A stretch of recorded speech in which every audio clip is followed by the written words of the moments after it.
Bem-vindos ao Underground do Booktube. Meu povo, parece que eu lembrei a senha do meu canal, né? Mas eu quero dizer pra vocês que depois que eu entrei na faculdade, eu perdi muito a minha vontade de ler. De certa forma, eu perdi um certo prazer na leitura que eu tinha, sabe?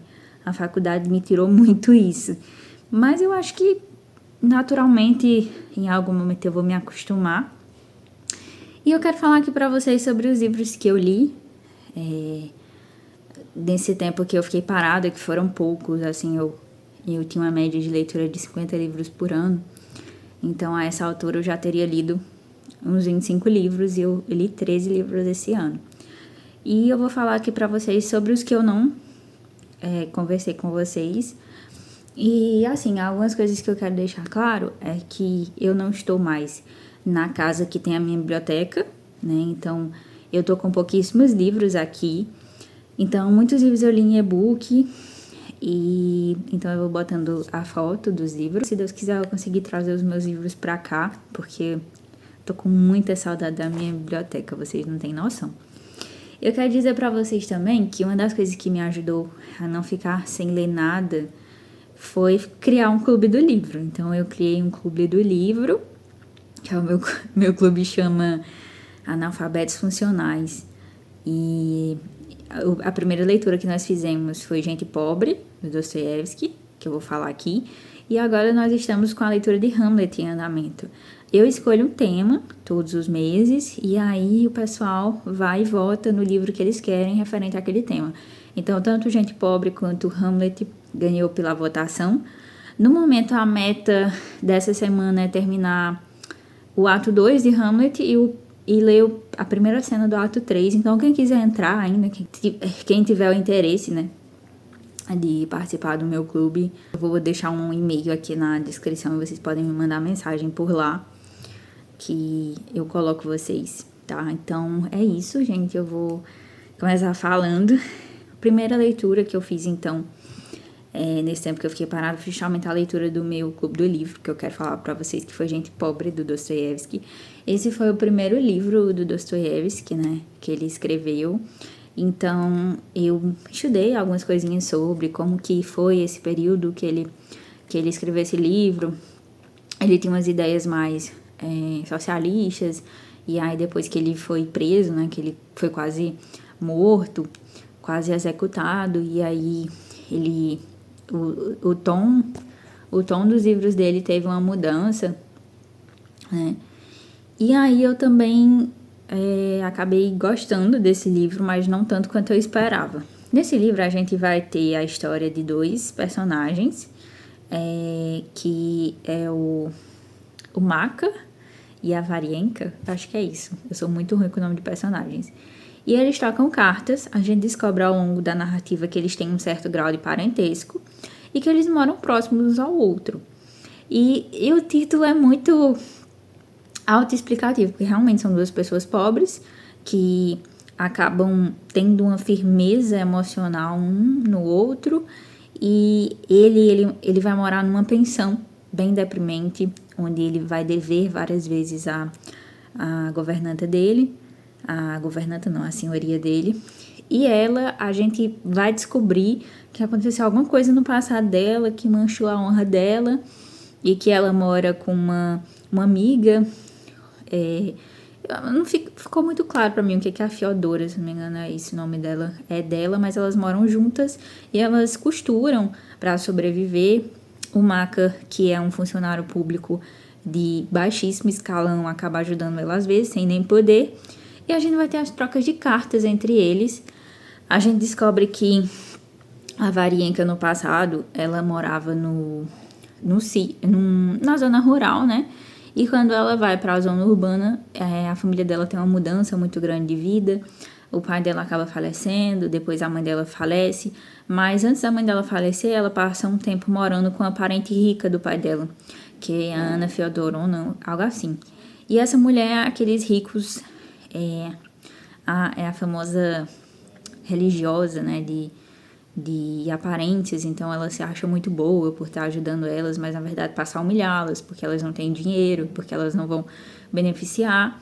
é uma cristã totalmente de aparências, e ali vai ter um professor que vai ensinar ela, e a prima dela, não é a prima, é como se fosse uma menina que mora ali, que a Ana Feodora cuida, e ali a gente vai ter a iniciação da Varenka à intelectualidade, porque aquele personagem ali que é o professor, esqueci o nome dele, ele vai gostar muito de Pushkin, que é um grande escritor russo, ele vai influenciar ela a ler, né, e a crescer através do conhecimento.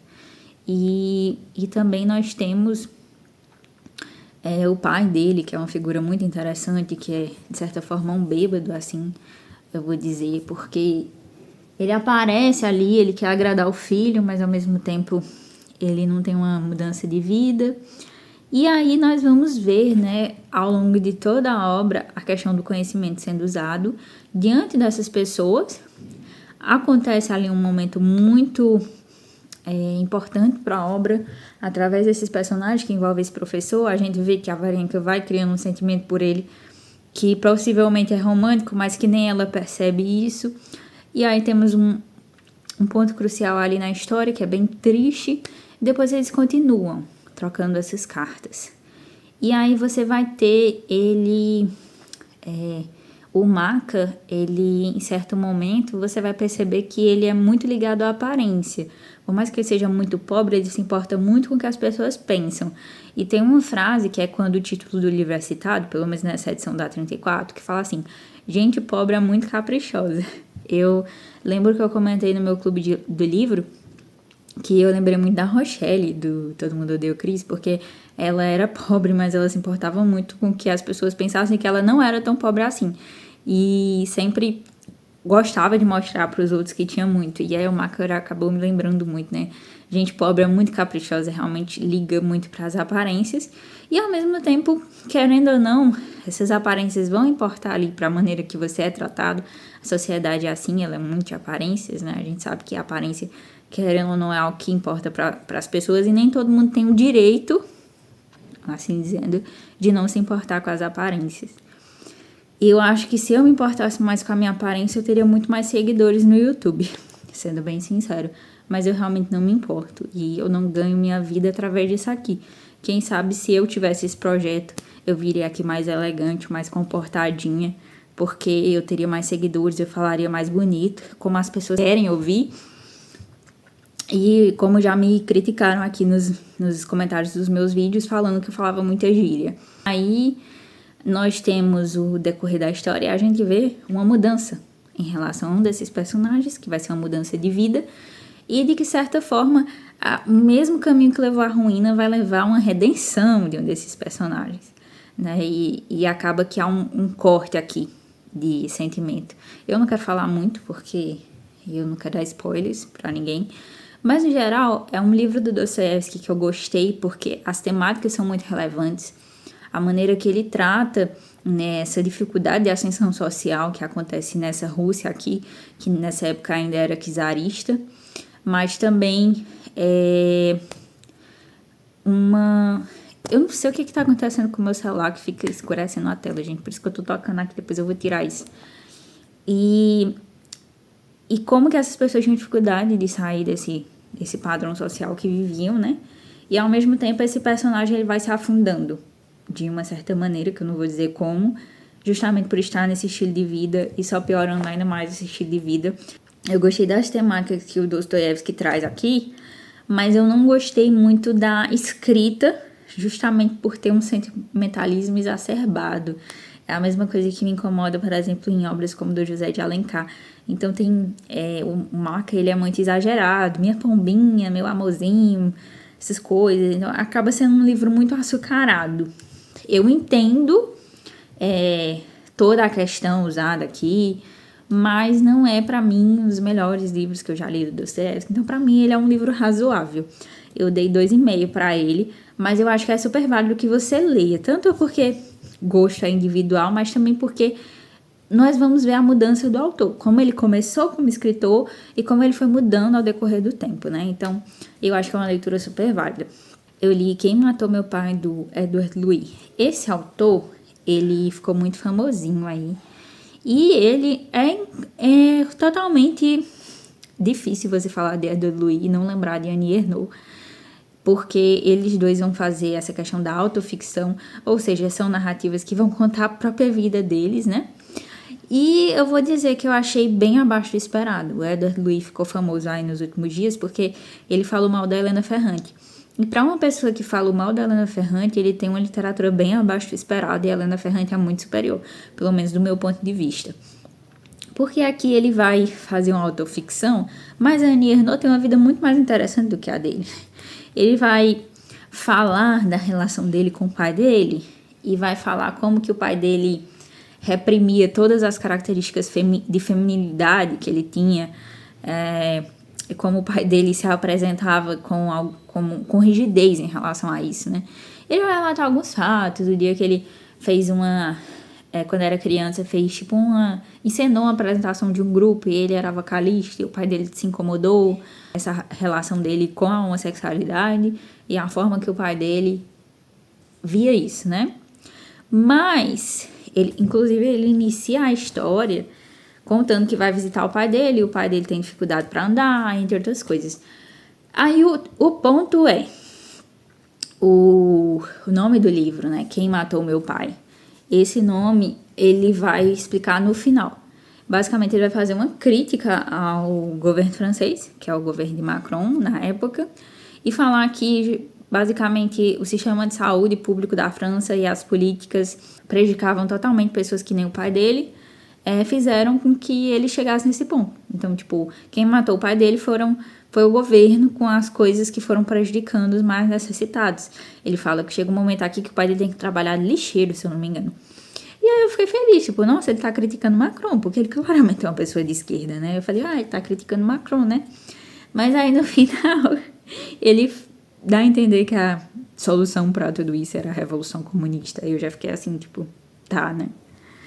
E aí, pra mim, é um livro totalmente esquecível. A escrita não é nada demais. Não sei se foi o Yuri do Livrado que falou. Não sei onde foi que eu vi isso, mas tipo, essas pessoas que fazem autoficção, elas realmente acham que que elas têm uma vida tão interessante assim pra você querer saber sobre elas.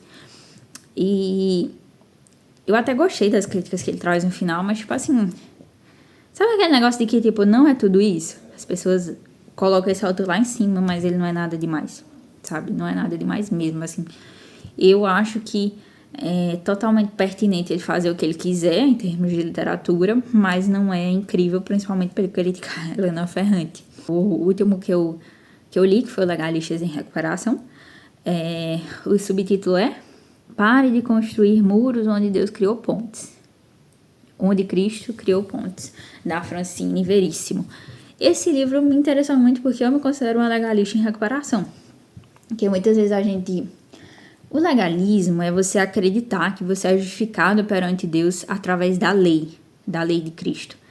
E basicamente eu me considero uma legalista em recuperação porque, apesar de eu não ter um legalismo de uso e costumes, como é muito comum entre alguns evangélicos, que tipo, você não vai pro céu porque você usa calça, você não vai pro céu porque você fez uma tatuagem, você não vai pro céu porque você escuta música secular. Eu não tinha esse tipo de legalismo, pelo contrário. Mas, às vezes, o meu legalismo é inconscientemente achar que certas obras minhas vão fazer com que Deus me ame mais ou que me ame menos e que isso vai me render um castigo imediatamente e que tudo que está acontecendo na minha vida é por causa disso. Então, eu precisava, né? E eu achei interessante porque ela traz um discurso do Martyn Lloyd-Jones, que foi um grande pregador, onde ele fala que o cristão, né, que não consegue ter mais prazer no mundo, mas também não consegue ser plenamente feliz no cristianismo, ele é como aquele homem que Jesus curou, que ele tinha uma deficiência visual, que ele via, só que ele via as pessoas como árvores, e aí Jesus vai e ele vê plenamente. É como se o legalista ele precisasse passar por um milagre, né, para ver mais claramente. Então eu gostei desse livro, mas também não achei que seja a coisa mais incrível do mundo, porque é um assunto que eu já entendo bastante sobre. Sabe, eu acho que quando a pessoa ela não reconhece que ela é legalista ou ela não leu mais nada sobre o assunto, vai agregar mais, principalmente porque eu acho que ela se repete muito em algumas coisas, mas no geral é um bom livro e eu recomendo. E aí, audiobook. Eu ouvi um audiobook, foi No Rastro da Mentira, da Amy Tinteira.